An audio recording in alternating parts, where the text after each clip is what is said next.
আলহামদুলিল্লাহ, এই প্রথম আমাদের ইনকিউবেটর মেশিন থেকে একসাথে প্রায় 500 পিসের মতো বাচ্চা বের হবে। তো এর আগে আমরা একসাথে প্রায় 150-এর বেশি বাচ্চা বের করতে পারি নাই। মাশাআল্লাহ, দেখেন বাচ্চাগুলো কি কোয়ালিটি, কি সাইজ দেখতে পাচ্ছেন। তো এবার একসাথে আমাদের 500-এর মতো বাচ্চা হ্যাচিং থেকে বের হবে। যদি 600 ডিম দিয়েছি, আমরা আশা করতেছি 500 পিসের মতো বাচ্চা বের হবে।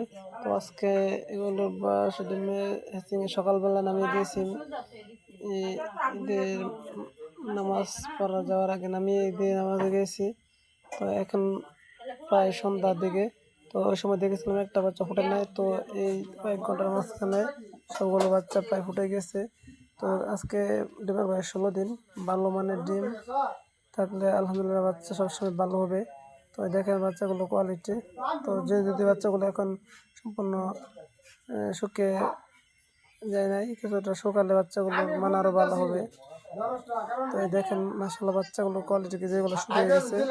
তো এখানে আমাদের বাচ্চাগুলো তো কোয়ালিটি ভালো হওয়ার প্রথম কারণ হলো ডিমের মান ভালো। তো এগুলো আমরা ডিমগুলো বসানোর পূর্বে আমরা ছোটো ডিমগুলো আলাদা করে সবগুলো ডিম এক সাইডে বসেছি, যার কারণে বাচ্চার মানগুলো ভালো হওয়ার সম্ভাবনা থাকে বেশি। তো এই নিয়ে আমরা একটি লং ভিডিও দেব। তো সবাইকে ওই লং ভিডিও দেখার অনুরোধ রইল। তো এখন আমরা মানে বাচ্চাগুলো আপডেট পরবর্তীতে আপনাদেরকে জানাবো। তো সকলে ভালো থাকবেন এবং সুস্থ থাকবেন এবং আমাদের জন্য দোয়া করবেন। আসসালামু আলাইকুম।